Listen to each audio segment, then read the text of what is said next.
Assalamualaikum warahmatullahi wabarakatuh.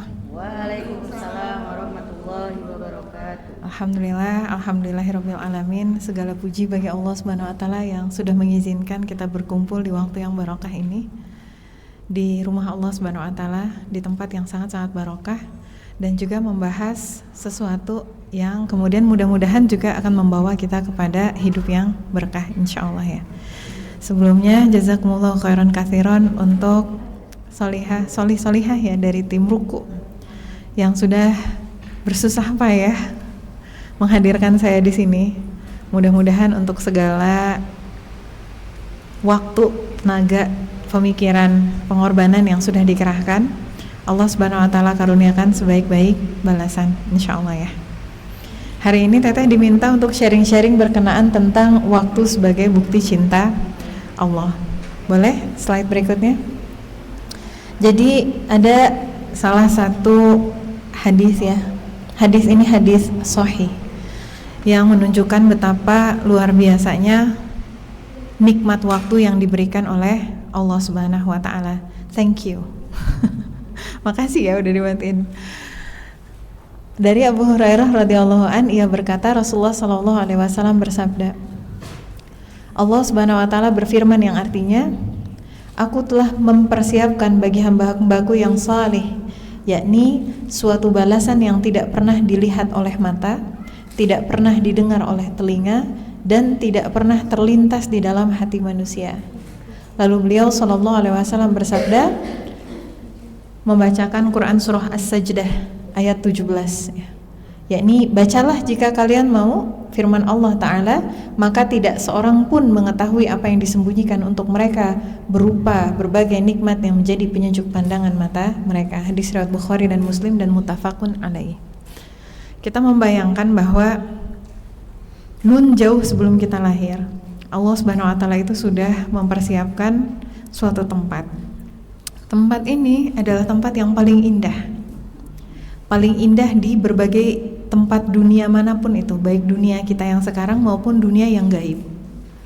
Dan tempat ini dikhususkan bagi oleh Allah Subhanahu wa taala bagi manusia, sebuah makhluk yang baru. Bayangkan, makhluk yang baru. Yang padahal sebelum-sebelumnya sudah ada makhluk Allah yang lain. Ada malaikat, ya, ada jin, ya. Makanya iblis itu sudah lebih dulu dibandingkan kita. Lalu kemudian Allah Subhanahu wa taala menciptakan surga. Yang surga ini kenikmatannya melampaui segala sesuatu yang bisa kita bayangkan dengan mata, yang bisa kita lihat dengan mata kita, yang bisa kita dengar dengan telinga kita, yang bisa kita bayangkan dengan hayalan atau pemikiran kita. Bahkan di dalam salah satu hadis yang lain, bukan hadis yang ini, dikisahkan bahwa setelah Allah Subhanahu wa taala menciptakan surga, Allah Subhanahu wa taala kemudian menyampaikan kepada surga tersebut, beautify yourself. Perindahlah dirimu. Percantiklah dirimu. Day one, itu hari pertama. Berikutnya lagi kemudian disampaikan lagi, beautify yourself. Percantik dirimu, perindah dirimu. Gitu aja terus. Artinya bahkan sampai sekarang pun surga itu senantiasa memperindah dirinya. Untuk siapa? Untuk orang-orang yang beriman, untuk orang-orang yang beramal sholih, untuk orang-orang yang taat dan bertakwa kepada Allah Subhanahu wa taala. Dan itu salah satu wujud kasih sayang Allah Subhanahu wa taala yang luar biasa. Tapi enggak sembarang orang bisa masuk ke sana. Tadi kan ya, harus menjadi orang-orang yang beriman, harus menjadi orang-orang yang bertakwa. Gimana caranya menjadi orang-orang yang beriman dan bertakwa sementara kita nih awalnya bukan siapa-siapa? Bayangin, kita nih lahir dalam keadaan tidak memiliki apa-apa. Ada nggak di sini yang lahir kemudian langsung tiba-tiba bisa segala sesuatunya? Nggak ada. Allah lah yang mengaruniakan kepada kita itu berbagai indera ya. Kita dikasih mata, dikasih telinga, dikasih kemampuan untuk merasa gitu. Allah juga yang mengaruniakan kepada kita rezekinya. Dari mulai kita lahir tuh ya, tetesan ASI pertama itu yang ngasih siapa? Allah. Iya, lewat ibu kita, tapi yang ngasih adalah Allah gitu. Setiap suapan makanan yang masuk ke dalam perut kita itu dari siapa? Dari Allah. Semuanya dari Allah. Udah mah kemudian Allah yang menciptakan kita, Allah juga yang ngasih rezeki sama kita. Lalu Allah memberikan kita kesempatan, mau nggak kehidupan yang lebih enak lagi dibandingkan itu semuanya? Yang kemudian untuk mencapai itu Allah berikan kepada kita waktu. That's why time is a gift. Waktu itu adalah hadiah yang luar biasa dari Allah Subhanahu wa taala. Karena untuk setiap detik yang kita miliki, dia adalah langkah. Dia adalah anak tangga. Dia adalah peluang, dia adalah kesempatan supaya kita bisa menghuni surga terbaik di sisi Allah Subhanahu wa taala. Dan ada begitu banyak orang-orang yang sudah wafat, mereka berandai-andai. Seandainya aku bisa balik lagi. Supaya apa? Supaya aku bisa beramal sholih, supaya aku bisa bersedekah, supaya aku bisa sholat walaupun hanya 2 rakaat saja. Maka sebetulnya waktu ini adalah harta yang luar biasa, dia priceless, gak bisa diukur dengan jumlah uang. Orang mau punya uang sebanyak apapun, dia gak akan bisa membeli waktu yang kemudian hartanya miliaran, triliunan. Begitu datang ajalnya udah datang, selesai gitu. Dan waktu ini juga yang Allah Subhanahu wa taala karuniakan semula jadi, artinya masing-masing dari kita itu sudah diberikan ketetapan waktu itu sesuai dengan qadarnya, yang dengan qadar tersebut, ketetapan tersebut seharusnya kita memiliki peluang dan kita mau untuk menghuni surga terbaik yang sudah dijanjikan oleh Allah Subhanahu wa taala tadi. Ditambah lagi waktu kita hidup di dunia ini cuma sedikit, sementara akhirat tuh panjang. Dan maka ini adalah investasi yang luar biasa, menguntungkan seharusnya. Kenapa? Bayangin kita berusaha di dunia itu cuma sebentar, mungkin 50 tahun, mungkin 60 tahun, mungkin 80 tahun, tapi balasan yang dikaruniakan oleh Allah Subhanahu wa taala itu lama. Alam kubur saja oleh Allah Subhanahu wa taala dijadikan menjadi nikmat bagi orang-orang yang beriman. Kita nih ngerasa capek-capek gitu ya, nyiapin ini, nyiapin itu, ngerjain ini, ngerjain itu. Ya capeknya di dunia, namanya juga tempat kita diuji. Begitu kita wafat, kalau kita termasuk yang husnul khotimah, di alam kubur itu dikasih apa? Dikasih tempat tidur dari surga. Hadisnya sahih ya. Kasih tempat tidur dari surga, lalu kemudian dihembuskan angin dari surga dengan wangi yang harum, dilapangkan kuburnya sejauh mata memandang. Banyak nikmat kubur teh. Dipertemukan dengan orang-orang yang salih dan salihah gitu. Sehingga akhirnya kesusahan apapun yang dia rasakan selama hidup di dunia lupa semuanya. Ditambah lagi ketika dibangkitkan, orang-orang dalam keadaan takut, tapi kemudian orang-orang beriman ditenangkan, ya. Bahkan kemudian dikumpulkan sesuai dengan kelompok-kelompoknya, dengan golongan-golongannya. Kan kita dibangkitkan itu sesuai dengan golongan-golongan kita. Kita dikumpulkan bersama Rasulullah SAW, reunian yang selama ini kita hanya dengar namanya, yang selama ini hanya kita baca ceritanya, yang selama ini hanya kita ikuti sunnahnya. Akan ada suatu hari di mana kita insya Allah akan bertemu dengan Rasulullah SAW. Dan Rasulullah SAW akan mengenali kita. Dari apa? Dari bekas wudhu yang ada di wajah kita. Kira-kira gembira nggak masa itu? Gembira banget. Belum lagi ketika nanti masuk ke dalam surga. Berapa lama di surga? Selama-lamanya. Di surga itu selama-lamanya, sehingga ketika dibandingkan dengan masa kehidupan dunia kita yang singkat, apalah artinya kehidupan dunia yang singkat ini gitu. Kalau kita mau adil versi manusia, harusnya kita 50-50 dong.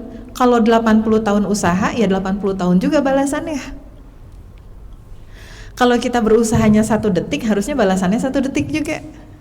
Kalau kita hitung-hitungan kayak model manusia kan gitu ya, hitung-hitungan. Allah Subhanahu wa taala tidak sama dengan makhluk. Allah Subhanahu wa taala adalah Al-Khaliq. Dan Allah Subhanahu wa taala sebagai Al-Khaliq, Ar-Rahman Ar-Rahim, Maha Pengasih, Maha Penyayang. Maka bagi hamba-hambanya yang berusaha tadi, dengan kehidupan yang menurut kita panjang, padahal itu cuma sebentar. Ya. Apa di Quran surah Al-Ma'arij kata Allah Subhanahu wa taala? Ya. Innahum yarawnahu ba'ida wa narahu qariba, kata Allah. Mereka menyangka bahwa itu jauh. Kami tahu bahwa itu sebetulnya dekat. Akhirat itu dekat, surga itu dekat. Bagi orang-orang yang hanya hidup untuk kehidupan di dunia, iya rasanya panjang. Tapi bagi kita yang hidup itu adalah untuk kehidupan akhirat di surga, dunia itu hanya sebentar. Betapa besarnya kasih sayang Allah Subhanahu wa taala yang memberikan kepada kita waktu yang walaupun waktu itu tadi cuma sejenak, tapi balasannya selama-lamanya. Jadinya 1 banding berapa nih? Apakah 1 banding 1000 tahun? Apakah 1 tahun di dunia dibandingkan dengan 1000 tahun? Atau 1 tahun di dunia setara dengan 1 juta tahun di surga? Atau 1 tahun di dunia setara dengan 1 miliar tahun di surga? Nggak bisa, karena 1 berbanding infinity, tidak terbatas. Bukan hanya infinity, karena kalau membandingkan infinity kesannya kayak yang ya selama itu ngapain ya? Di dunia aja kadang-kadang bosen gitu kan. Di surga nggak ada bosen. Di surga itu kita akan happy aja terus. Dan setiap detiknya lebih membahagiakan dibandingkan detik sebelumnya. Di surga itu tidak ada kesusahan. Kalau kita pernah merasakan susah di dunia, itu karena itu di dunia tempat ujian. Di surga tidak ada kesusahan. Kalau kita pernah merasakan kesedihan di dunia, di surga itu tidak ada kesedihan. Kalau kita pernah merasakan kelelahan di dunia, setiap hari mungkin kita lelah ya.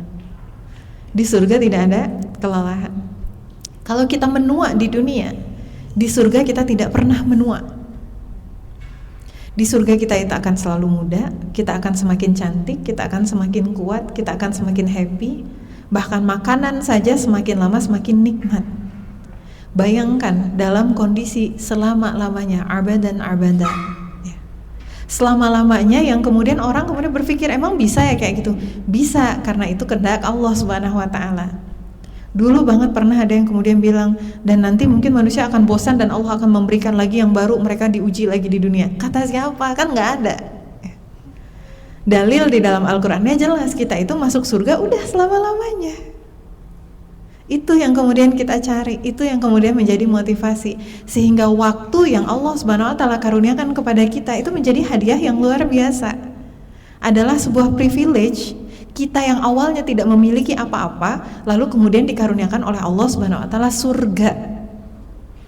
Yang tadi itu bahkan nggak pernah mata kita lihat. Ada yang pernah kemudian pergi ke tempat alam yang sangat-sangat indah, yang sampai menitikkan air mata. Mungkin ada yang pernah ke Switzerland atau ngelihat videonya aja gitu. Atau pergi ke sungai air terjun mana di Indonesia, pergi ke gunung mana di Indonesia, dan kemudian ngerasa Masya Allah, Rabbana ma khalaqta hadza batila subhanaka faqina adzabannar. Ya Rabb, tidaklah Engkau menciptakan ini dengan sia-sia, jauhkanlah kami dari api neraka.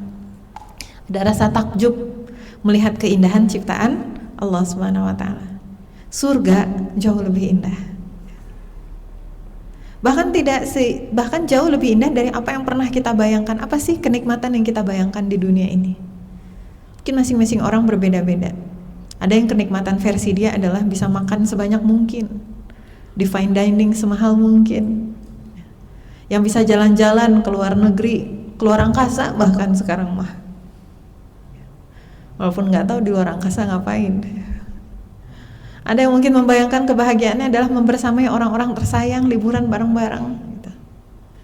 Ada yang mungkin kebahagiaannya adalah memiliki rumah, membayangkan bahwa dia bisa punya rumah, dia bisa punya kendaraan, dia bisa punya apa segala rupa. Di surga segala sesuatu versinya jauh lebih indah. Istananya jauh lebih indah dari apa yang pernah kita lihat di dunia. Pakaiannya jauh lebih indah dari apa yang pernah kita miliki di dunia. Kalah itu segala sesuatunya, tapi tadi ada syaratnya. Syaratnya adalah kita menjalankan kehidupan kita di dunia sesuai dengan syariat Allah Subhanahu wa taala. Boleh slide berikutnya? Dan Allah Subhanahu wa taala saking sayangnya sama kita, Allah karuniakan kepada kita itu perlengkapan. Udah mah kita udah dikasih tahu nih ganjarannya di surga, dikasih perlengkapannya. Dari mulai tubuhnya oleh Allah Subhanahu wa taala disampaikan Ya, di Quran surah Al-Insan ayat pertama yang artinya, bukankah pernah datang kepada manusia waktu dari masa yang ketika itu belum merupakan sesuatu yang dapat disebut. Lalu di Quran surah At-Tin ayat keempat, Allah Subhanahu wa taala menyampaikan, sungguh menciptakan manusia dalam bentuk yang sebaik-baiknya. Artinya apa? Bayangkan dari yang awalnya kita ini belum merupakan sesuatu, kemudian Allah jadikan kita ini segumpal darah, lalu kemudian segumpal daging, lalu kemudian ada tulangnya. Lalu kemudian Allah Subhanahu wa taala jadikan kita makhluk yang baru, di mana kata Allah Subhanahu wa taala dalam bentuk yang sebaik-baiknya. Bukan kata saya ya, kata Allah. Artinya kalau sebaik-baiknya ini sudah yang paling sempurna untuk kita. Ya. Regardless of the skin color. Terlepas warna kulit, terlepas warna rambut, terlepas tekstur rambut, terlepas apalagi tinggi badan, terlepas bentuk mata, bentuk hidung, bentuk mulut, Allah Subhanahu wa taala sudah sampaikan ini sudah menjadi bentuk yang sebaik-baiknya. Bukan hanya itu saja, tetapi Allah Subhanahu wa taala sampaikan juga di Quran surah Al-Isra ayat 70, dan sungguh kami telah memuliakan anak cucu Adam dan kami angkut mereka di darat dan di laut, dan kami beri mereka rezeki dari yang baik-baik, dan kami lebihkan mereka di atas banyak makhluk yang kami ciptakan dengan kelebihan yang sempurna.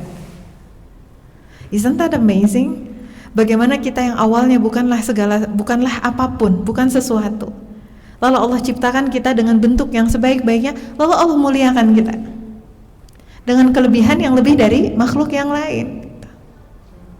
Allah muliakan kita dengan memberikan kepada kita apa? Akal. Allah karuniakan kepada kita otak untuk berpikir. Allah karuniakan kepada kita hati untuk kita bisa memahami. Allah Subhanahu wa taala karuniakan kepada kita episode-episode kehidupan supaya kita bisa beramal soleh. Itu semuanya ketentuan dari Allah Subhanahu wa taala. Bahkan Allah Subhanahu wa taala mengaruniakan kepada kita itu berbagai rezeki supaya kita bisa beribadah kepada Allah Subhanahu wa taala. Dan kita perlu menyadari hal ini. Kadang-kadang manusia tuh lupa ya. Dia merendahkan dirinya, dia menganggap remeh dirinya, sehingga menjadikan kehidupannya menjadi sesuatu yang sia-sia. Waktu berlalu begitu saja. Nah itu kalau yang seperti itu jadinya rugi. Kenapa? Awalnya harusnya pulang yang ke surga, bisa jadi malah pulang ke neraka. Nauzubillahi min dzalik gitu. Atau yang merasa bahwa kehidupannya ini tidak punya tujuan, tidak punya peran, tidak punya makna ya. Padahal Allah Subhanahu wa taala sendiri mempersiapkan kita itu dengan bentuk sebaik-baiknya. Sudah ada jelas fungsinya sebagai Abdullah, sebagai Khalifatullah, sebagai penuntut ilmu, sebagai dai, sebagai kemudian orang yang beramal karya, beramal manfaat bagi sesama. Kita sebagai istri, sebagai suami, sebagai ayah, sebagai bunda, sebagai pemimpin di atas muka bumi Allah. Kebayang nggak ada begitu banyak peranan-peranan yang Allah Subhanahu wa taala karuniakan kepada kita. That is why our existence is intentional and beautiful. Kita harus sadar bahwa keberadaan kita yang dibingkai oleh waktu ini adalah sesuai dengan tujuannya, dan ini sangat-sangat indah. Acknowledging our worth is treating ourselves with kindness as part of gratitude to Allah. Dan ketika kita sudah memahami apa sih nilai dari kehidupan kita, maka sudah seharusnya kita kemudian mau mengoptimalkannya, mau menjalankannya dengan sepenuh kebaikan dan juga rasa syukur kepada Allah Subhanahu wa taala. Boleh slide berikutnya? Tapi ada tapinya. Di ayat yang lain Allah Subhanahu wa taala menyampaikan manusia itu dalam keadaan rugi. Tadi katanya dimuliakan teh, kenapa tiba-tiba rugi?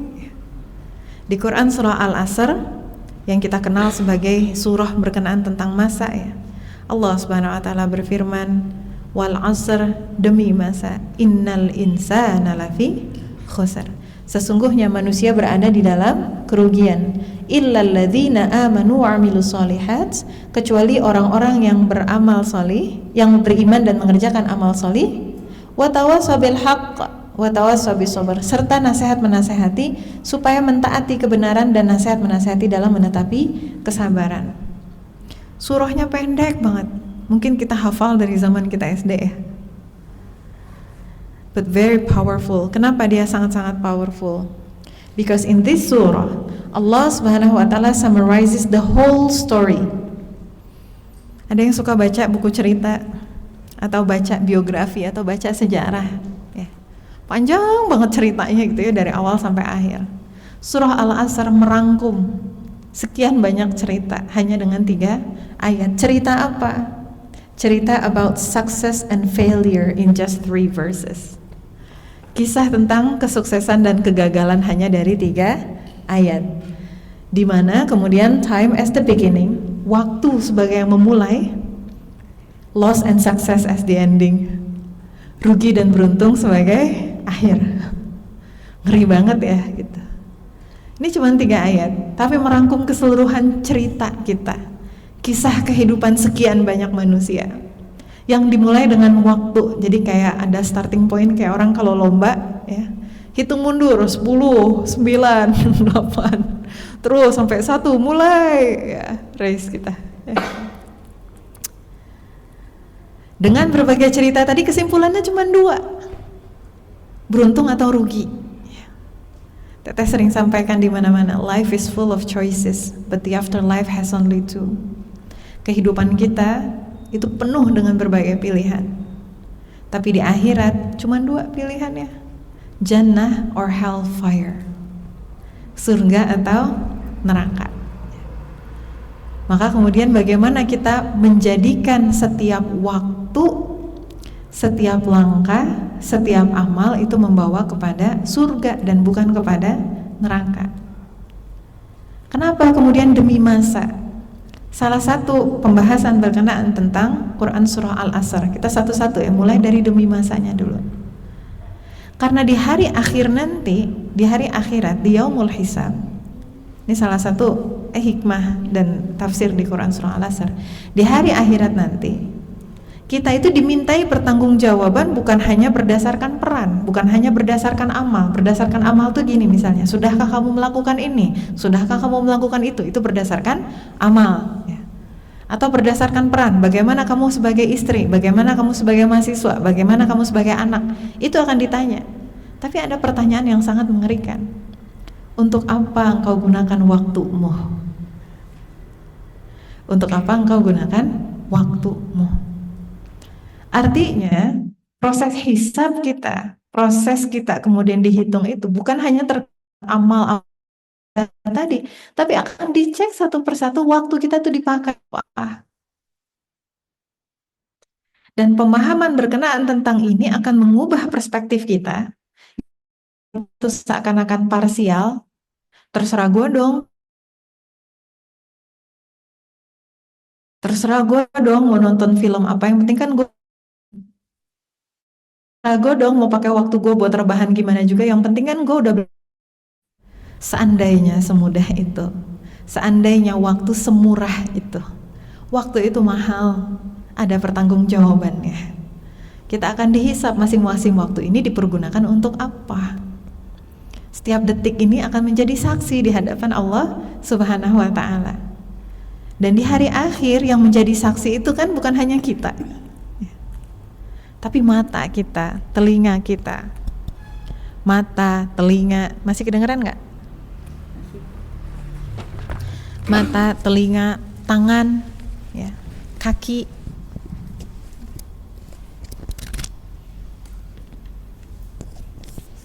Ini mau dicopot? Mata, telinga, kaki, bahkan kulit kita akan menjadi saksi. Coba let it sink in for a moment.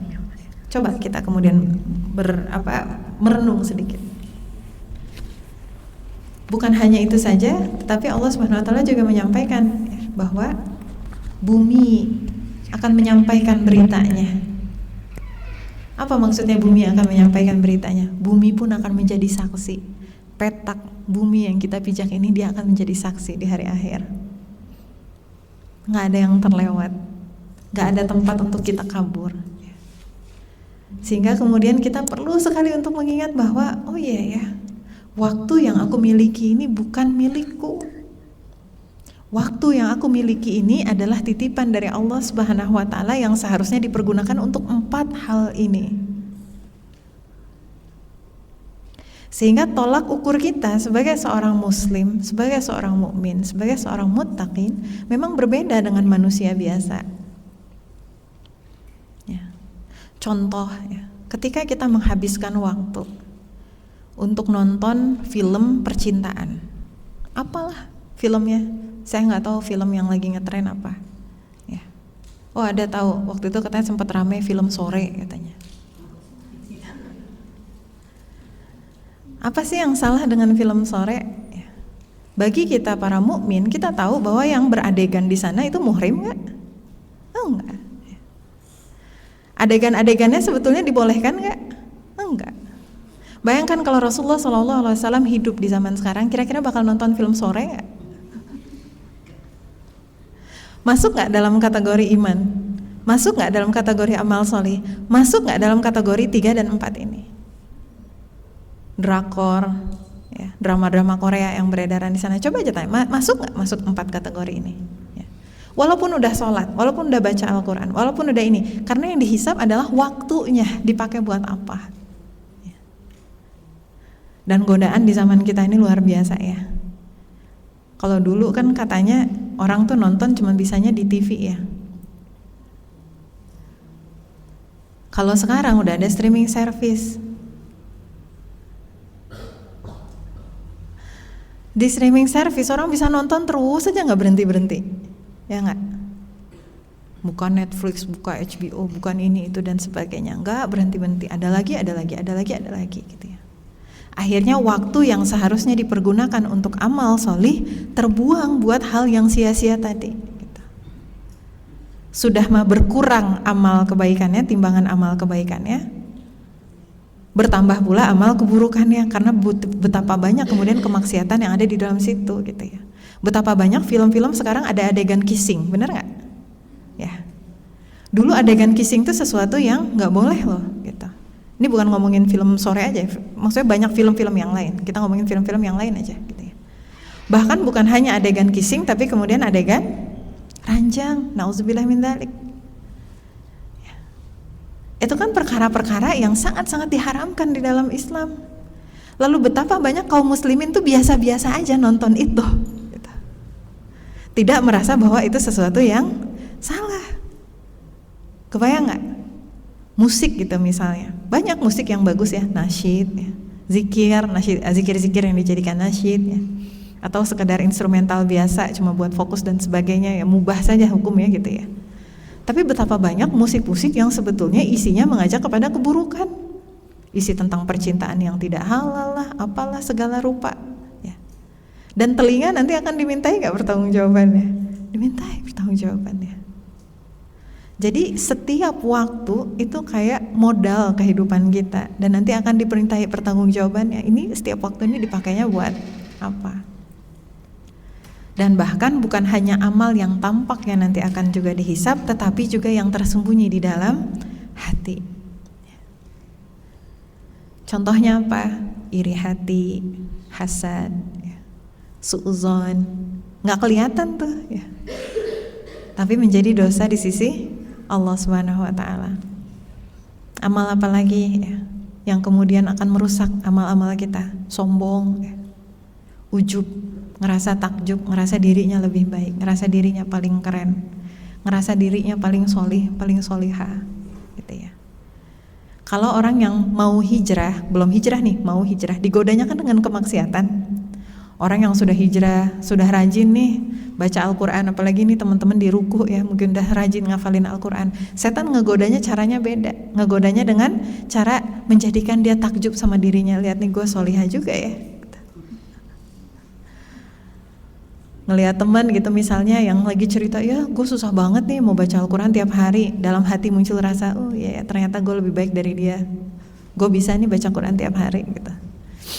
Itu kan semuanya juga merupakan sesuatu yang akan dihisab. Jadi kebayang gak betapa banyak hal yang tersimpan di dalam waktu tadi, setiap detik tadi. Sehingga kita mau melihatnya dari kategorisasi 4 ini.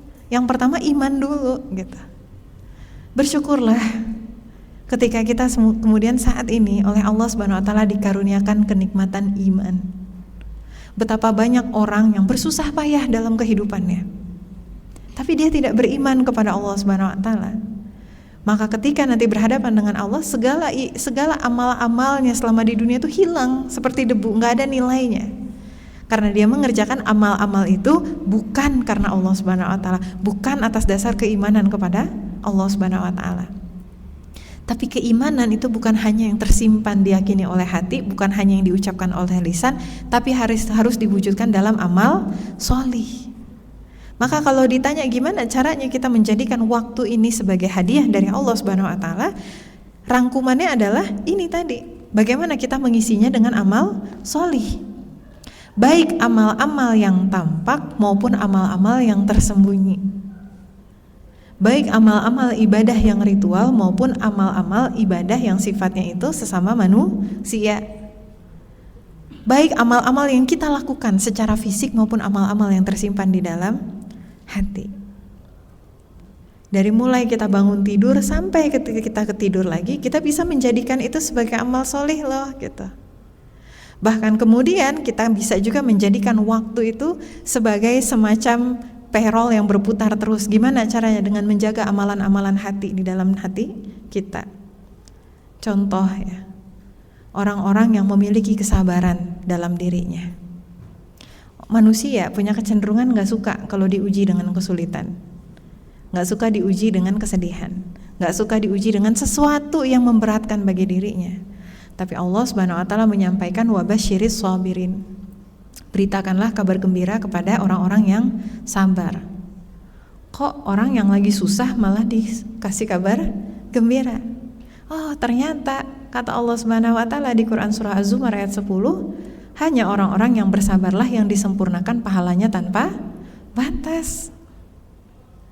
Dan sabar itu karena dia bukan sesuatu yang kita lakukan ya. Aku mau melakukan sabar, apa yang dilakukan? Bukan. Dia sesuatu yang tersimpan di dalam hati kita. Selama kesabaran ada di dalam hati kita, maka selama itu juga pahalanya muter aja terus. Masya Allah nggak? Masya Allah. Maka boleh jadi ada orang punya 24 jam yang sama, tapi nilainya berbeda. Karena ada hati tadi. Ada amalan-amalan di dalam hati. Orang yang bersyukur. Syukur itu bagian dari tazkiyatun nafs, penyucian jiwa. Orang-orang yang kotor hatinya susah dia untuk bersyukur. Makanya bahasa yang digunakan oleh Allah Subhanahu wa taala itu adalah fadzkuruni azkurkum washkuruli wala takfurun. Ingatlah kepadaku, aku ingat kepadamu, bersyukurlah kepadaku, jangan kamu ingkar, jangan kamu kufur. Bayangkan pembandingnya adalah itu. Manusia punya kecenderungan ketika dia lupa yang tadi awal kita sampaikan bahwa kehidupan ini diberikan oleh Allah, waktu ini adalah titipan dari Allah. Dia suka lupa ya dengan perkara itu sehingga dia ngerasa bahwa waktu dan kehidupannya ini harus sesuai dengan keinginan dia. Sehingga membuat dia sulit sekali bersyukur. Kenapa? Karena banyak hal yang terjadi tidak sesuai dengan keinginannya. Harusnya kan kalau aku udah belajar rajin, ya dapat nilainya segini dong gitu ya. Harusnya kan kalau aku udah lulus ya aku langsung dapat kerja dong gitu ya. Harusnya kan kalau aku misalnya udah kerja harusnya aku langsung nikah dong. Kenapa umur sekian-sekian aku belum nikah ya? Begitu sudah nikah karena belum juga punya anak, kenapa umur sekian-sekian aku belum punya anak? Mulai akhirnya mengatur Allah Subhanahu wa taala. Bahkan Allah Subhanahu wa taala kemudian menyampaikan ya, di ayat yang lain Allah Subhanahu wa taala menyandingkan antara syukur gitu ya dengan yang tadi kufur. Kufur itu suatu perkara yang berat ya. Kufur itu adalah sesuatu yang sangat-sangat menghujam, mengotori hati kita. Selama ini orang merasa bersyukur itu harus pada saat mendapatkan apa yang dia inginkan saja. Padahal ternyata nggak begitu gitu ya.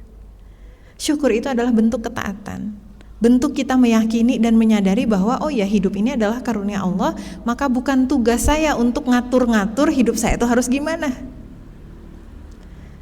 Bukan tugas kita, dan Allah nggak pernah kan ngasih syarat kalau kamu sudah umur 30 tahun maka kamu harus sudah menikah, sudah punya anak, sudah ini, sudah itu. Nggak ada kan. Kalau sudah sekian tahun menikah kamu harus punya rumah, punya kendaraan. Nggak ada kan gitu. Tapi kemudian manusia pengen ngatur-ngatur sendiri gitu. Harusnya kan kalau aku udah pakai skincare ini kulit aku jadinya glowing. Kayak artis-artis Korea yang nggak kelihatan ada pori-porinya itu. Kenapa nggak juga begini, nggak juga begitu gitu ya. Jadi akhirnya dia deviate dari tujuan aslinya. Padahal bagi orang-orang yang sadar terhadap hidup dia milik Allah Subhanahu wa taala, dan dia sadar betapa banyak nikmat karunia Allah kepada dirinya, dia akan senantiasa menjadi hamba-hamba Allah yang bersyukur. Dan tahu nggak? Salah satu orang yang sulit digoda oleh setan adalah orang yang bersyukur. Sementara orang-orang yang mudah digoda oleh setan adalah orang yang tidak bersyukur.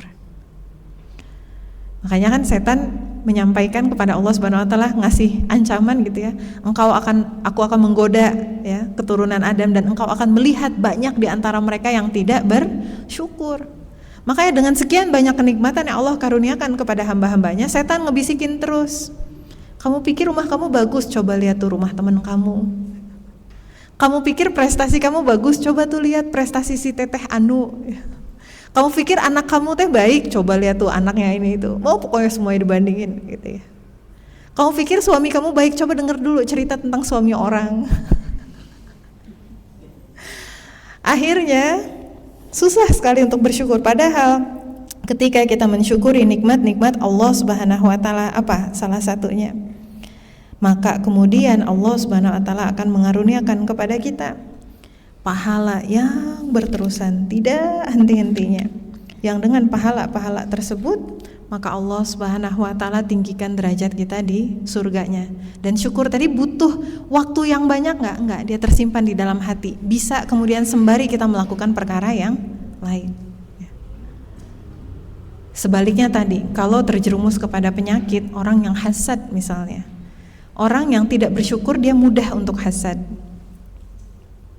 Orang yang tidak bersyukur mudah bagi dia untuk hasad. Ketika dia kemudian hasad, apa yang terjadi? Udah mah dosanya muter terus, kehidupannya juga enggak enak ya. Itu amal-amal di dalam hati. Lalu bagaimana dengan amal di luar yang kemudian kita lakukan? Itu rentangnya jauh banget. Dari mulai kemudian amal ibadah kepada Allah Subhanahu wa taala yang sudah diwajibkan oleh Allah Subhanahu wa taala, kayak apa? Kayak sholat kita ya. Perkara-perkara yang diwajibkan sama Allah, ada sholat, ada puasa di bulan Ramadan, zakat, haji bagi yang kemudian mampu. Lalu kemudian kita tambahkan juga dengan amalan-amalan yang sunnah sesuai dengan kemampuan kita masing-masing. Apakah itu saja? Tentu saja tidak. Yakni amalan-amalan di luar dari ibadah-ibadah yang tadi pun itu termasuk ketaatan kepada Allah jika memenuhi dua syarat. Apa syaratnya? Yang pertama, ikhlasun niyah, niat yang ikhlas karena Allah. Yang kedua, mengikuti syariat yang sudah dituntunkan oleh Rasulullah SAW di dalam Quran dan Sunnah. Artinya sebetulnya keseluruhan waktu kita, misalnya nih ada dua orang mahasiswi yang dia sama-sama belajar. Yang satu pada saat belajar yang menjadi motivasinya apa? Gue pengen dapat nilai yang tinggi supaya nanti gue bisa keterima kerjaan di tempat yang gajinya gede, supaya nanti gue bisa foya-foya, gue bisa senang-senang, supaya gue bisa pamerin sama orang lain, supaya gue bisa masukin ke Instagram. Yang satu lagi belajar semata-mata karena Allah Subhanahu wa taala. Ya Allah, sesungguhnya aku memahami bahwa Engkau meninggikan derajat orang-orang yang beriman dan berilmu, maka dia belajar semata-mata karena Allah. Waktu yang dihabiskan boleh jadi sama, tapi nilainya sama enggak? Enggak. Nilainya berbeda. Maka orang-orang yang tadi dia belajar karena Allah Subhanahu wa taala, kedudukannya berbeda dengan orang yang belajar hanya untuk mendapatkan pujian manusia. Begitu juga yang bekerja. Bekerja entah itu di ranah formal atau di ranah informal, ketika diniatkan karena Allah Subhanahu wa taala, maka kemudian dia akan menjadi pahala. Begitu juga orang yang kemudian sedang mendampingi anak ya, setelah kita menikah kita punya anak. Kalaulah mendampingi anak itu hanya dilihat dari material saja, betapa tidak produktifnya. Berapa sih gaji yang didapatkan untuk setiap mengganti 10 popok misalnya? Berapa sih uang yang dihasilkan dari menyusui anak gitu? Berapa sih uang yang dihasilkan dari nasehatin anak 10 kali dan dia belum juga ngerti-ngerti gitu? Nggak produktif, it's unquantifiable, nggak bisa kita quantify. Tapi ketika kita memaknainya dari konsep waktu, bahwa setiap waktu yang kita membersamai anak kita semata-mata karena Allah Subhanahu wa taala, maka dia menjadi pahala di sisi Allah Subhanahu wa taala, bahkan bisa menjadi pahala jariyah. Ketika kita mengajarkan kepada anak-anak kita konsep keimanan, ya, kepada Allah, keimanan kepada Nabi dan Rasul, keimanan kepada kitabullah, keimanan kepada malaikat. Nak, kita ini diciptakan sama Allah, nak, ya, umur 2 tahun, 3 tahun, umur 6 tahun, 7 tahun disampaikan lagi ke anaknya. Nah, Allah Subhanahu wa taala perintahkan kita buat sholat, nak, diajarin sholatnya, di ini itu dan sebagainya. Seumur hidupnya anaknya sholat, maka orang tua yang mengajarkan tadi dia dapat pahalanya. Orang tuanya ngajarin lagi kepada dia konsep-konsep tentang Al-Quran, ngajarin baca Al-Quran, ngajarin keutamaan-keutamaan Al-Quran. Seumur hidup anak itu baca Al-Quran, seumur hidup anak itu mempelajari Al-Quran, orang tuanya dapat pahalanya. Maka waktunya jadi produktif banget. Tapi tadi perspektif akhirat, bukan perspektif dunia. Kalau perspektif dunia kelihatannya jadi nggak produktif. Dan bukan hanya beramal solih, tapi di sini Allah Subhanahu wa taala mengingatkan saling nasihat menasehati supaya mentaati kebenaran, nasihat menasehati dalam menetapi kesabaran, karena kita nggak sempurna. Bersyukurlah ketika ada komunitas kayak gini ya, dari Rumah Quran di sini gitu. Artinya kita bisa dipertemukan dengan orang-orang yang akan menarik kita ke jalan kebaikan gitu. Dan kita pun ketika kita berinteraksi, kita punya circle, apa salah satu tanggung jawab kita? Mengajak orang kepada kebaikan. Ada orang yang kalau dia soli sendirian aja. Masuk kategori yang mana? Jawab sendiri ya. Orang yang beruntung yang di sini disampaikan oleh Allah Subhanahu wa taala, dia bukan hanya beriman dan beramal solih, tapi dia juga ngajakin orang kepada amal solih. Ini yang beruntung. Betapa kemudian mudahnya kita sebetulnya mendapatkan keberuntungan yang sudah dijanjikan oleh Allah Subhanahu wa taala kalau kita mau ngejalaninnya. Kalau kita kemudian tidak tergoda dengan hal-hal yang sekarang menjadi fitnah di zaman kita. Boleh slide berikutnya? Saking baiknya Allah Subhanahu wa taala menginginkan kita itu sukses dalam kehidupan dunia, Allah bahkan mudahkan kita. Dalam salah satu hadis Rasulullah SAW, hadis yang sahih, diceritakan bahwa kata Rasulullah SAW yang artinya sesungguhnya Allah menulis kebaikan-kebaikan dan keburukan-keburukan kemudian menjelaskannya. Barang siapa yang berniat melakukan kebaikan lalu tidak mengerjakannya, maka Allah menulis kebaikan itu di sisinya sebagai satu kebaikan yang sempurna. Dan jika dia berniat mengerjakan lalu betul-betul mengerjakannya, maka Allah akan menulis di sisinya sebagai 10 kebaikan hingga 700 kali lipat hingga perlipatan yang banyak. Sampai di situ dulu. Jadi modalnya tadi waktu misalnya 1 detik, 2 detik, 1 jam, 2 jam. Itu bisa dilipat gandakan semaunya Allah Subhanahu wa taala. Kita melakukan satu amal kebaikan, Allah lipat gandakan bisa 10, bisa 700, bisa sekehendaknya Allah Subhanahu wa taala. Betapa Ar-Rahman Ar-Rahimnya Allah Subhanahu wa taala itu di atas luar nalarnya kita, luar nalar keadilannya buat sisi kita. Kita kalau lagi jual beli ya, ada makanan harga 10.000, kita kasih 10.000 ya kita dapat 1 makanan ya. Allah Subhanahu wa taala enggak gitu. Kita kasih 10.000, makanan ya boleh jadi senilai entah itu kemudian 100.000, entah nilai 1 juta, entah senilai 1 triliun, terserahnya Allah Subhanahu wa taala. Yang kita kerahkan apa tadi? Waktu kita yang kita berikan untuk Allah. Saya punya nih 1 detik ya Allah untukmu. Betapa banyak amal yang hanya 1 detik. Zikir saja. Kita ucapkan la ilaha illallah. Enggak menghabiskan waktu kita. Tapi dia walaupun ringan di lisan tapi berat di timbangan. Bahkan bagi orang-orang yang meniatkan kebaikan dan dia belum mampu melakukannya, Allah bilang apa kata Rasulullah SAW? Allah menulis itu di sisinya sebagai satu kebaikan yang sempurna. Dan niat itu tidak menghabiskan waktu kita. Niat itu ada di dalam hati. Jadi betapa ruginya ketika kita tidak meniatkan hal-hal tersebut gitu. Tidak merenungkan apa sih yang sebetulnya aku niat lakukan dalam kehidupanku. Generasi kita, millennial and Gen Z, kita kenal betul yang namanya visi misi kehidupan. Bahkan banyak workshopnya, training, visi misi kehidupan. Al-Quran sudah memberikan kepada kita visi misi yang jelas. Jadikan Allah sebagai tujuan, itu visi misi kita. Maka kita merancang segala visi misi. Apa saja yang mau kita capai itu? Semuanya mengarah kepada Allah Subhanahu wa taala, dan bermimpilah, bercita-citalah yang tinggi. Jangan menjadi orang yang pesimis. Bermimpilah untuk menjadi para ahlul Quran, bercita-citalah menjadi ahlul Quran. Ya teh, tapi hafalan saya masih segini. Yang penting kita mengusahakan. Saya tafsirnya baru sekian, yang penting kita mengusahakan. Amal saya masih sekian, yang penting kita mengusahakan. Kenapa? Niat tadi sudah dicatat sebagai kebaikan yang sempurna.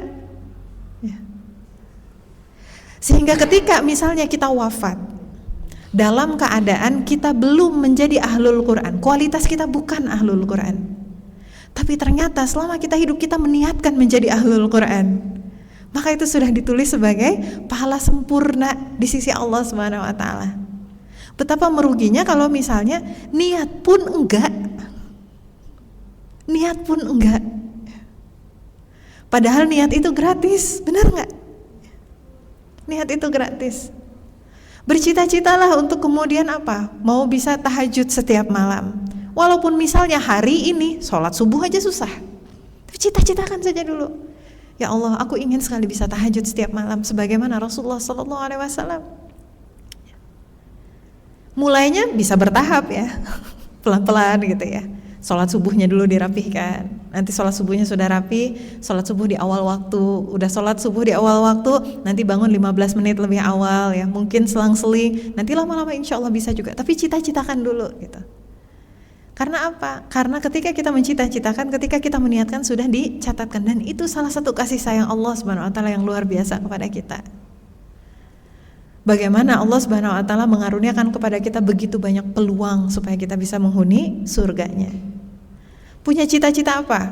Yang bahkan misalnya kata orang cita-cita dunia, enggak, ketika diniatkan karena Allah. Punya cita-cita S2, punya cita-cita S3, punya cita-cita menjadi istri, punya cita-cita menjadi ibu.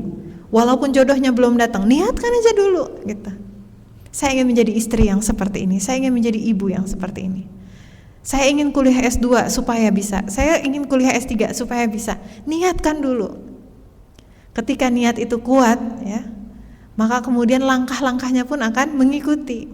Kalau saya mau seperti ini berarti saya harus 1, 2, 3, 4. Baru kemudian kita tuliskan usaha-usahanya dan kita berusaha berjalan menuju ke sana. Yang kalaulah regardless apakah dia itu nantinya akan tercapai ataupun tidak, itu adalah hak prerogatifnya Allah Subhanahu wa taala. Tapi pahalanya sudah tercatat atas kita. Bukan hanya itu saja, tapi bahkan kata Rasulullah SAW, jika kita berniat melakukan keburukan, niatnya melakukan keburukan, lalu tidak jadi mengerjakannya, maka Allah menulis itu di sisinya sebagai satu kebaikan yang sempurna. Betapa cintanya Allah Subhanahu wa taala sama kita. Tahu waktu kita ini terbatas, banyak banget bonusnya.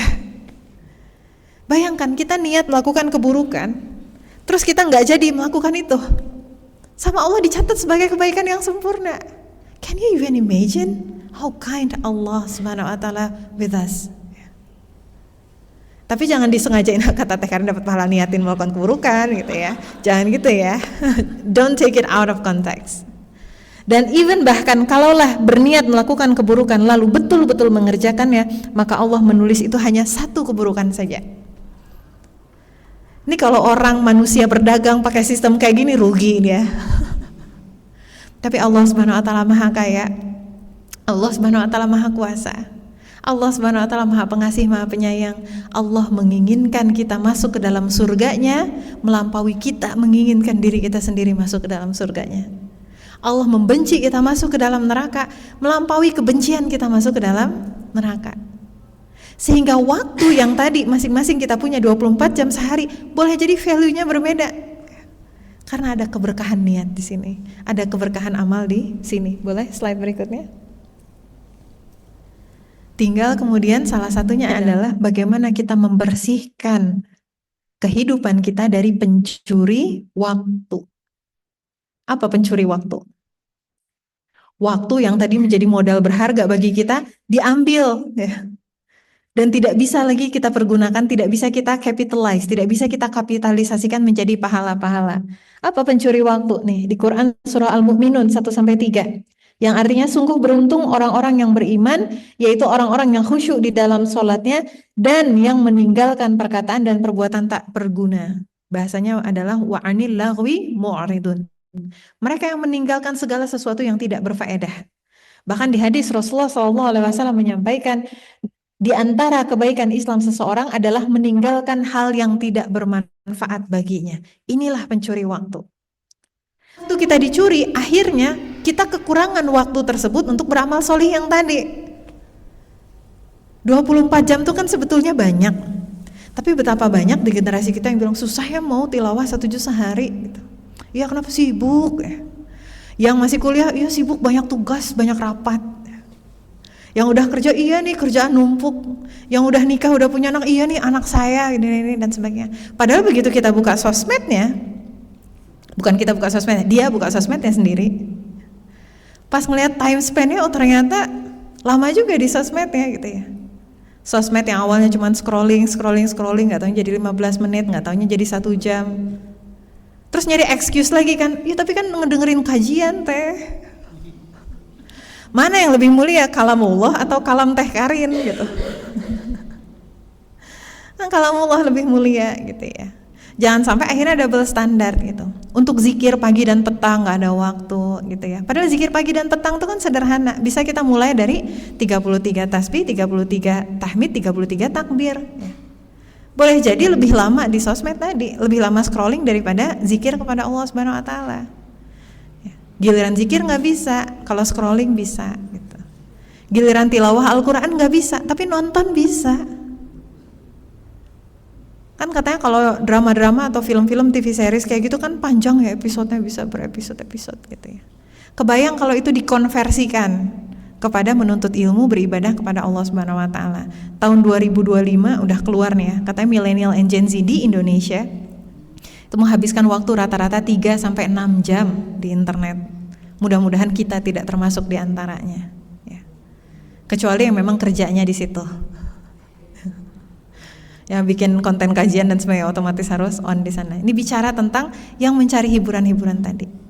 Giliran ikut kajian, pengajian pekanan, ikutan halaqah Quran, kelas hafalan Al-Quran dan sebagainya, nggak ada waktu. Tapi kalau nongkrong ada waktu.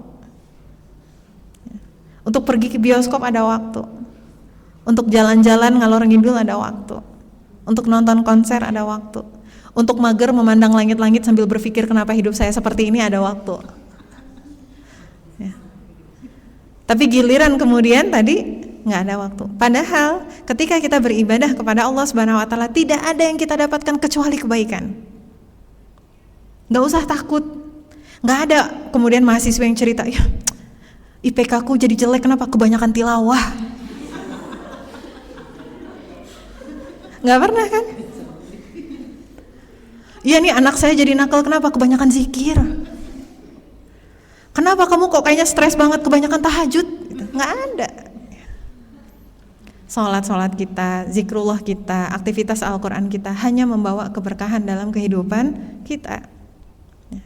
Nggak akan rugi orang-orang yang kemudian mendekatkan diri kepada Allah Subhanahu wa taala. Yang ada adalah orang-orang yang kemudian tadi ya, menjauhkan dirinya kepada Allah dan dia jadi keheranan kenapa hidup saya seperti ini. Padahal dia sendiri yang merusak kehidupannya. Dengan apa tadi? Menghabiskan waktunya dengan perkara-perkara yang melalaikan. Maka seringkali sebetulnya 24 jam itu bukan yang gak cukup. Yang menjadikan waktu gak cukup itu bukan salahnya manajemen waktu, tapi salahnya manajemen hawa nafsu. Bukan waktunya yang gak ada, tapi distraksinya yang terlalu banyak. Terlalu banyak distraksi. Padahal kalaulah kita menjalankan kehidupan sesuai Quran dan Sunnah, insya Allah semuanya akan berjalan baik-baik saja. Kenapa manajemen hawa nafsu? Karena kemudian hatinya dipenuhi dengan hawa nafsu, akalnya tahu apa yang harusnya dia lakukan, tapi hatinya menolak, maka kemudian yang terjadi adalah kelalaian dan kemaksiatan. Contoh pasang alarm jam 3, kan subuh sekarang jam 4-an, mau tahajud, misalnya bangun jam 3, udah pasang alarmnya jam 3. Lalu kemudian bunyi itu alarmnya pakai azan lagi, Allahu Akbar gitu ya. Atau pakai nasyid apalah gitu ya. Begitu kemudian ngelihat jam, masih jam 3 gak apa-apa lah, snooze aja dulu 10 menit. Bunyi lagi tuh 10 menit, snooze lagi 10 menit. Itu yang membuat keputusan siapa? Hatinya. Sejauh mana kita mau menekan hawa nafsu? Hawa nafsunya pengen apa? Ingin memejamkan mata. Hawa nafsunya tidak mau keluar dari selimut. Hawa nafsunya tidak mau bangun dari tidurnya. Sehingga kemudian ketika hatinya mengikuti hawa nafsunya tadi, nggak jadi itu bangun, snus sampai tahu-tahu, kok udah jam 5:30 lagi? Ya. Nauzubillah min dzalik gitu. Tapi bagi orang-orang yang dia kuat keimanannya, maka di sini disampaikan sama Allah Subhanahu wa taala, wa amma man khafa maqama rabbih wa nahan nafsa 'anil hawa fa innal jannata hiyal ma'wa. Dan adapun orang-orang yang takut pada kebesaran Tuhannya dan menahan diri dari keinginan hawa nafsunya, sesungguhnya surgalah tempat tinggalnya. Kita tadi di awal berbicara dulu tentang surga yang sama Allah sudah dijanjikan. Masing-masing dari kita punya nih petak surganya tuh udah punya. Tinggal mau kita jaga nggak atau kita jual untuk dunia. Konsep surga itu seperti itu. Makanya banyak ayat mereka menjual kehidupan akhiratnya dengan dunia. Kan kalau kita mendengarkan statement seperti itu kayak bodoh banget. Udah punya surga ditukar hanya untuk dunia yang sementara. Tapi kenyataannya banyak yang seperti itu. Kenapa? Karena ketika kita melakukan amal solih, balasannya nggak instan bisa kita lihat sekarang. Gak ada yang kemudian dapat notifikasi dari malaikat setelah kita tahajud, pahala lo nambah gitu. Gak ada. Hanya muncul dengan keimanan bahwa kita yakin ketika kita kemudian mau mengalokasikan waktu untuk tahajud, maka kedudukan kita di sisi Allah Subhanahu wa taala ditinggikan. Ketika kita mengalokasikan waktu bersama dengan Al-Qur'an, maka kedudukan kita di sisi Allah ditinggikan. Ketika kita zikrullah, ketika kita beramal solih, ketika kita menjauhkan dari perkara-perkara yang dilarang oleh Allah Subhanahu wa taala, Allah Subhanahu wa taala meninggikan derajat-derajat kita. Maka berjuanglah menahan hawa nafsu itu. Kan sekarang gadget addiction tuh ada istilahnya ya, apa? There is the psychological construct. Tapi bukan gadget addiction, apa gitu nama kategorisasinya. Yang itu bukan hanya untuk anak-anak, tapi orang dewasa sekarang juga seperti itu. Susah sekali lepas dari scrolling. Nah kita praktekkan ini, hawa nafsunya pengen langsung scrolling. Apa-apa duduk scrolling. Sekarang duduk, paksakan diri. Hati mau scrolling, ingat lagi, tahan lagi. Itu setiap kali dia niat mau scrolling gak benar, lalu dia gak jadi, dapat pahala lagi kan. Mujahadah tadi. Terus digoda sama temennya kan, lo udah tahu belum drakor terbaru yang main ini song-songan. Saya gak tahu apa. Atau misalnya buat yang fandom boyband Korea, lo tahu gak ada album baru keluar, telinganya udah pengen denger ya. Udah pengen buka Netflix, udah pengen subscribe, udah pengen ini itu dan sebagainya. Setiap kali dia menolak tadi dapat lagi pahala. Ya. Surga memang adalah tempat bagi orang-orang yang mau menahan hawa nafsunya. Apa yang terjadi ketika kita melatih hawa nafsu kita? Sama kayak orang latihan otot, masa otot. Kita angkat beban. Pertama kali ngangkat beban, misal orang yang nggak pernah olahraga sama sekali, 2 kilo aja susah banget. Ya. Kenapa? Karena selama ini tidak terlatih, tapi dia paksakan, dia latih. Akhirnya ototnya semakin kuat. Dia coba lagi 3 kilo, udah kuat lagi. Coba lagi 4 kilo, kuat lagi. 5 kilo, lebih kuat lagi. Dan akhirnya terasa ringan. Sama halnya juga dengan hati kita.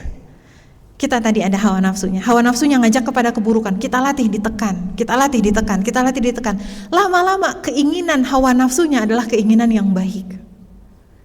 Yang dia inginkan bukan lagi dengerin lagu-lagu gak jelas, tapi yang dia inginkan adalah mendengarkan Al-Quran, mendengarkan nasyid-nasyid yang mendekatkan diri dia kepada Allah Subhanahu wa taala. Yang ingin dia lihat bukan lagi film-film percintaan yang kemudian banyak kemaksiatan. Yang ingin dia lihat adalah kajian-kajian keislaman yang mendekatkan dia kepada Allah.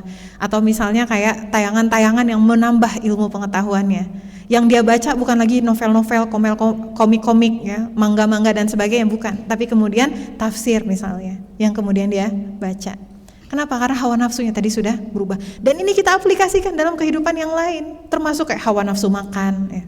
Awalnya hawa nafsu makanannya nggak sehat, terus ciki-cikian lah, coklat-coklatan lah, ya cireng-cirengan lah, ya. Cireng, cimol, seblak, Indomie ya. Punya uang 5.000, Indomie telur teh. Ya pilihannya misalnya tadi Indomie telur atau nasi tahu sawi gitu. Lebih sehat nasi tahu sawi. Hawa nafsunya pengennya Indomie, ngebayangin rasanya tadi. Orang-orang yang sudah biasa makan sehat ya, dia kemudian juga nggak tahan ya makan-makan yang seperti itu. Sama dengan hati kita tadi, sama dengan akal kita tadi.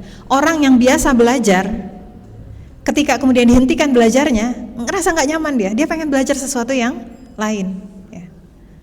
Tapi orang yang kemudian dibikin dumb down ya istilahnya ya, dibikin dumber gitu karena dia banyak tadi scrollingnya kebanyakan mikirin hal yang remeh-temeh, kebanyakan main game, kebanyakan kemudian kosong aja gitu ya, mageran dan sebagainya. Susah diajak dulu melatih otaknya untuk berpikir. Tapi kita dilatih, akhirnya makin lama makin bisa untuk berpikir. Sehingga ini menjadi suatu hal yang berbahaya tadi, pencuri waktu tadi gitu. Nggak kerasa tahu-tahu udah lewat ya. Dan kalau misalnya kita sudah terlanjur menghabiskan waktu, dicuri waktunya tadi, langsung berubah, langsung move on. Jangan kemudian membiarkan waktu itu berlalu lagi. Kayak misalnya ada cerita mahasiswi cerita, aduh gimana ya teh ya, waktu itu aku nyesel banget. Awalnya mau ngerjain tugas, terus abis itu gara-gara ada drakor baru aku nonton 1 jam, abis itu ngerasa nyesel, ya udahlah terlanjur udah 1 jam sekalian aja 3 jam gitu ya. True story, real. Ya, jadi jangan kayak gitu. Udah tahu tadi salah, udah lewat 1 jam udah gitu.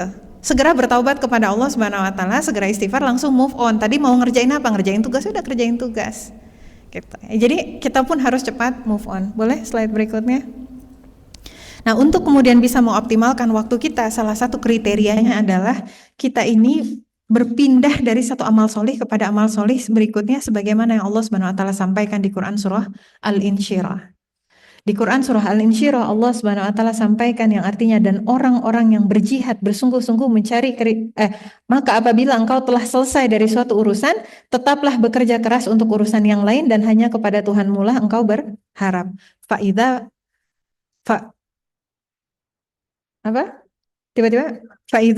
faraqta fansab wa ila rabbika faraqab. Artinya apa? Cara kita mengoptimalisasikan waktu kita tadi juga adalah karena tadi kita nggak mau bersia-sia, jadi diisi sama apa teh? Diisinya sama amal solih apa aja terserah. Ya. Ada tetangga sakit, bikinin makanan, kasih ke tetangga. Ya. Ada orang kemudian butuh pertolongan, mau ke rumah sakit, kasih temenin gitu ya. Hal-hal sesederhana itu saja sudah menjadi amal solih. Tapi intinya yang menjadi tolak ukur adalah gimana caranya kehidupan kita adalah tentang perpindahan dari satu amal solih kepada amal solih berikutnya. Dan kita mau bersungguh-sungguh mengerjakannya, bukan hanya tentang perpindahan amal. Yang penting gue belajar lah, asal-asalan juga gak apa-apa. Yang penting gue masak, asal-asalan juga gak apa-apa. Enggak, kita mau bersungguh-sungguh. Sebagaimana yang Allah Subhanahu wa taala sampaikan tadi di Quran surah Al-Ankabut ayat 69, orang-orang yang bersungguh-sungguh mencari keridhaan kami akan tunjukkan kepada mereka jalan-jalan kami, dan sungguh Allah beserta orang-orang yang berbuat baik. Maka di dalam balutan waktu kita sadar bahwa hidup di dunia hanya sejenak, sementara surga yang menanti orang bertakwa sudah dekat. Kenapa kita mau berpindah-pindah seperti itu? Karena kita tahu waktu kita ini limited, terbatas. Bukan hanya limited, tapi unknown, tidak diketahui sampai kapan batas waktu kita. Sehingga kita nggak punya tuh alasan buat kayak yang nanti aja deh kalau gue udah gini, nanti aja deh kalau gue udah gitu ya. Nanti aja deh ngafalin Qurannya kalau udah skripsi selesai. Nanti aja deh ngafalin Qurannya kalau misalnya udah dapat kerjaan. Nanti aja deh ngafalin Qurannya kalau ada ini tuh. Nanti aja terus. Makanya bahasa Al-Quran yang digunakan oleh Allah Subhanahu wa taala adalah alam ya'ni lil ladzina amanu an tahsha'a qulubuhum li dzikrillah. Quran surah Al-Hadid ya. Belum datangkah masanya bagi orang-orang beriman untuk betul-betul menghadirkan khusyuk hatinya dalam mengingati Allah. Jangan sampai nanti akan datang masa sebagaimana orang-orang ahlul kitab dulu, mereka nunda-nunda terus nanti dari nanti lama-lama lupa, dari lupa akhirnya mengeras hatinya, susah lagi untuk bangun, susah lagi untuk berbenah. Sudah terlampau lama waktu yang dilewat untuk menanti-nanti tadi. Kita sadar bahwa surga bukanlah barang yang murah, hidup tak ubahnya tempat menabung bekal, sementara surgalah tempat istirahat nan kekal. Capek teh beramal solih terus. Kalau capek pertama tidur, bukan scrolling, bukan nonton, bukan juga melamun gitu ya. Tapi juga lelah memang adalah bagian dari konsekuensi sebuah amal. Lelah itu kan lahir ketika energi kita dikeluarkan. Kalau kita nggak pernah lelah, berarti energi kita memang belum dikeluarkan. Ya, itu adalah konsekuensi sebuah amal. Makanya kemudian Allah Subhanahu wa taala menjadikan malam untuk istirahat. Rasulullah SAW mencontohkan ada qailullah. Tapi memang kehidupan kita adalah tempat menabung bekal, bukan tempat kita dapat hasilnya, bukan gitu. Ada hasil yang disegerakan oleh Allah Subhanahu wa taala, dikaruniakan liburan, dikasih makanan-makanan yang enak, dikasih tidur yang nyaman, ya. Tapi istirahat yang sebenarnya adalah di surga nanti, ya, insya Allah. Kita bersabar, bersungguh-sungguh menapaki proses berbenah dalam setiap aspek kehidupan kita. Kehidupan kita tak kurang dari perpindahan dari suatu amal kepada amal solih lainnya, dari satu pahala menuju pahala berikutnya. Boleh? Lanjut lagi. Dan cara kita juga untuk mengoptimalkan waktu kita adalah dengan mencari keberkahan waktu. Waktu itu berkahnya bisa berbeda-beda. Dalam balutan waktu kita sadar bahwa 24 jam sehari adalah modal yang kita semua memilikinya. Setiap orang punya 24 jam sehari. Ya, roughly speaking. Namun barokah, waktu yang barokah adalah hak karunia Allah bagi hamba-hamba pilihannya saja. Syaratnya gimana? Kembali lagi kepada niat. Hadis sahih, Rasulullah SAW menyampaikan, barang siapa tujuan hidupnya adalah dunia, maka Allah akan mencerai-beraikan urusannya, menjadikan kefakiran di kedua pelupuk matanya, dan ia tidak mendapatkan dunia kecuali menurut ketentuan yang telah ditetapkan baginya. Kata Rasulullah SAW, bukan kata saya. Artinya boleh jadi dia 24 jam diisi dengan berbagai amal-amal, kayaknya sibuk banget, tapi gak berkah waktunya. Hasilnya itu gak berkah, hasilnya tidak menenangkan jiwa, hasilnya tidak mencukupi kebutuhan-kebutuhannya. Kenapa? Tidak berkah. Bahkan urusan-urusannya itu makin lama makin ruwet gitu, makin berantakan. Kenapa? Tidak berkah. Tapi kata Rasulullah SAW, barang siapa yang niat tujuan hidupnya adalah negeri akhirat, maka Allah akan mengumpulkan urusannya, menjadikan kekayaan di dalam hatinya, dan dunia akan mendatanginya dalam keadaan hina. Dalam narasi yang lain, dunia akan mendatanginya dalam keadaan tertunduk. Kuncinya apa? Sesederhana dan sekompleks kita hidup lillahi ta'ala. Dan sebetulnya kalau kita mengikuti sunnah Rasulullah SAW, sebelum tidur, bangun tidur, semuanya kita diingatkan sama Allah. Bangun tidur kita mengucapkan apa? Alhamdulillahilladzi ahyana ba'dama amatana wa ilaihin nusyur. Kita berdoa. Kita memuji Allah, Allah yang sudah menghidupkan kita kembali. Artinya apa? Niat kita kembali kepada Allah. Begitu kita bangun, jangan dulu buka handphone. Apa dulu? Salat dulu. Wudu dulu ding, ya. Gak boleh salat tanpa wudu. Wudu dulu, salat dulu, sehingga kita kemudian merasakan betul-betul, oh iya, whatever happens today, my life is for Allah. Allah will take care of me. Kita akan merasakan ketenangan yang mendalam karena kita merasakan betul hidup kita adalah milik Allah, dan karena hidup kita milik Allah, Allah yang akan menjaga kehidupan kita. Kita beraktivitas, ada 5 waktu sholat. Bagi yang lagi nggak sholat, ada 5 waktu sholat, ada 5 kali azan. Azan berhenti, dengarkan, berdoa, doa itu gratis. Antara waktu azan dan iqamah itu waktu yang diijabah untuk berdoa. Berapa banyak di antara kita berdoa? How many of us capitalize those every moment? Untuk betul-betul kita meminta kepada Allah Subhanahu wa taala agar kemudian hidup kita ini diberkahi.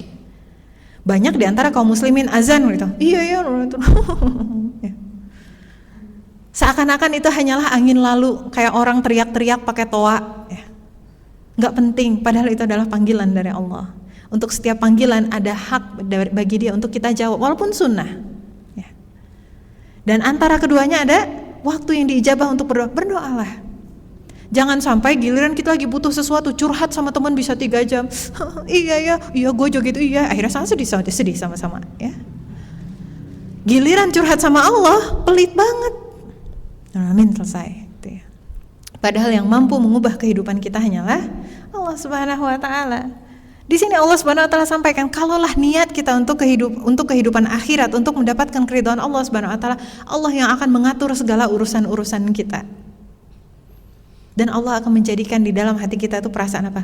Ghina. Ghina itu apa? Enggak butuh kita sama manusia. Kita tidak terikat oleh jeratan manusia.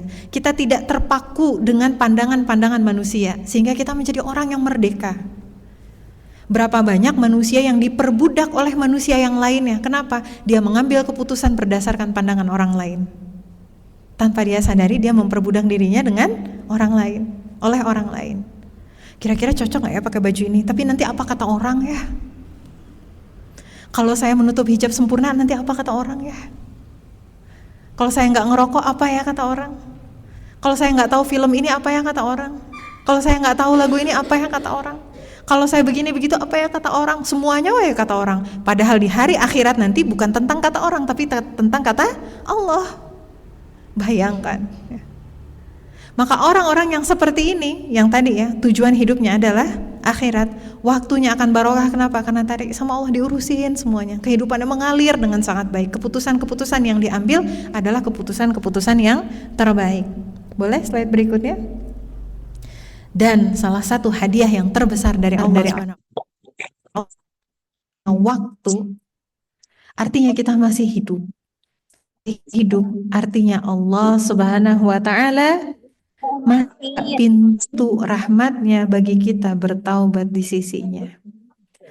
Masih membuka kesempatan bagi kita untuk kembali, untuk memperbaiki diri. Betapa banyak tadi diceritakan ya orang-orang yang menyesalkan. Dulu begini, seandainya saya dulu begitu. Allah pernah berputus asa dari rahmat Allah. Dan di hadis ini nanti baca, rasa senangnya Allah Subhanahu wa ta'ala ketika hambanya bertaubat kepada Allah itu lebih dibandingkan orang yang kehilangan untanya di gurun dan kemudian ketemu lagi. Boleh slide berikutnya karena udah jam 11:15 ya. Bahkan kemudian akan ada orang-orang yang kemudian menyesali kenapa dulu tidak bertaubat. Di Quran surah Fatir ayat 37 diceritakan sebuah scene yang sangat-sangat mengerikan. Dan mereka berteriak di dalam neraka itu, ya Tuhan kami, keluarkanlah kami, niscaya kami akan mengerjakan amal yang solih yang berlainan dengan apa yang telah kami kerjakan dulu. Dan apakah kami tidak memanjangkan umurmu dalam masa yang cukup untuk berfikir bagi orang yang mau berfikir? Dan apakah tidak datang kepadamu pemberi peringatan? Maka rasakanlah azab kami dan tidak ada bagi orang-orang yang zalim seorang penolong pun. Di sini akan disampaikan nanti, bukankah kami telah memanjangkan umurmu supaya kamu itu bisa bertaubat, supaya kamu bisa beramal soleh, supaya kamu bisa bersedekah, supaya kamu bisa sholat, supaya kamu bisa memperbaiki diri. Kalau ajal sudah datang maka tidak ada yang bisa menolak. Maka udah terhenti, udah segitu saja. Maka betapa banyak perintah-perintah Allah Subhanahu wa ta'ala yang disampaikan kepada kita, yang kemudian bagian belakangnya adalah sebelum datangnya azab Allah, sebelum datangnya hari kiamat, sebelum datangnya kemudian hari penghisaban dari Allah Subhanahu wa ta'ala. Kalau kita lihat lanjutan Quran surah Az-Zumar tadi ya, ketika Allah Subhanahu wa ta'ala menyampaikan yang jangan kamu berputus asa dari rahmat Allah, di ayat berikutnya 54 kata Allah Subhanahu wa ta'ala, dan kembalilah kamu kepada Tuhanmu dan berserah dirilah kepadanya sebelum datang azab kepadamu yang kemudian kamu tidak dapat ditolong. Ayat berikutnya, dan ikutilah sebaik-baik apa yang telah diturunkan kepadamu Al-Quran dari Tuhanmu sebelum datang azab kepadamu secara mendadak sedang kamu tidak menyadarinya. Jadi ketika kita sekarang masih punya waktu, ini adalah hadiah yang sangat berharga.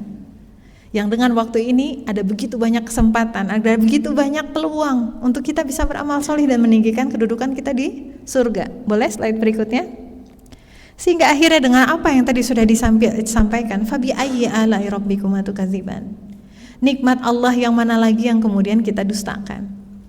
Apalagi yang menjadi excuse kita untuk tidak menggunakan waktu kita dengan optimal semata-mata karena Allah Subhanahu wa ta'ala. Maka boleh slide berikutnya. Time is hope. Waktu adalah harapan bagi kita. Kenapa? For every second is a step, a letter. Karena setiap detik itu adalah sebuah langkah, sebuah anak tangga, an opportunity for the best place and rest in Jannah. Ini sebuah peluang supaya kita bisa menghuni tempat terbaik, tempat istirahat terbaik di surganya Allah Subhanahu wa ta'ala. Time is also an endless chance. Waktu itu adalah kesempatan tanpa batas. Terserah kita mau ngapain sama waktu itu. For every breath is the door to heal. Karena kemudian untuk setiap desah nafas kita tersimpan apa di sana? Tersimpan pintu bagi kita untuk menyembuhkan diri kita, menyembuhkan jiwa kita. To repent, to return to Him, the most forgiving, the most merciful.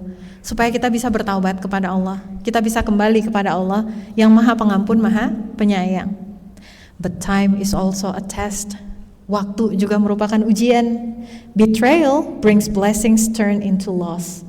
Ketika kita mendustakan waktu, maka kita mengubah tadi dari yang awalnya merupakan rahmat menjadi sebuah kerugian. Honor raise us to the eternal heights. Tapi kalau kita menghormati waktu, kita menghargai waktu, kita menjaga waktu, menjaga amanah yang dimiliki oleh waktu tadi, itu akan meninggikan derajat kita di surganya Allah Subhanahu wa ta'ala. The choice is ours. Pilihannya terletak kepada kita. Each second is the same in length but not the same in value. Setiap detik sama masanya, tapi nilainya boleh jadi berbeda. Life is full of choices, but the afterlife has only two, Jannah or hellfire, no third way through. Kehidupan kita penuh dengan berbagai pilihan, tapi ingat di kehidupan akhirat cuma dua, surga atau neraka. Nggak ada pilihan ketiga. Nggak ada pilihan untuk jadi batu aja, untuk jadi tanah aja, nggak ada. Ya. Maka mudah-mudahan Allah Subhanahu Wa Taala akan mengumpulkan kita semuanya dalam keridhoannya, membantu kita, membimbing kita, menolong kita, menguatkan kita di setiap langkah kita untuk bisa mengoptimalkan masa kehidupan kita di dunia, sehingga kita bertemu dengan Allah dalam keadaan husnul khatimah, dalam keadaan diridhoi oleh Allah Subhanahu Wa Taala, menghuni surga terbaik di sisinya. Allah alam bisawab. Untuk salah dan kurangnya mohon maaf banyak-banyak. Kalau ada yang baik semua datang dari Allah Subhanahu Wa Taala. Wassalamualaikum warahmatullahi wabarakatuh.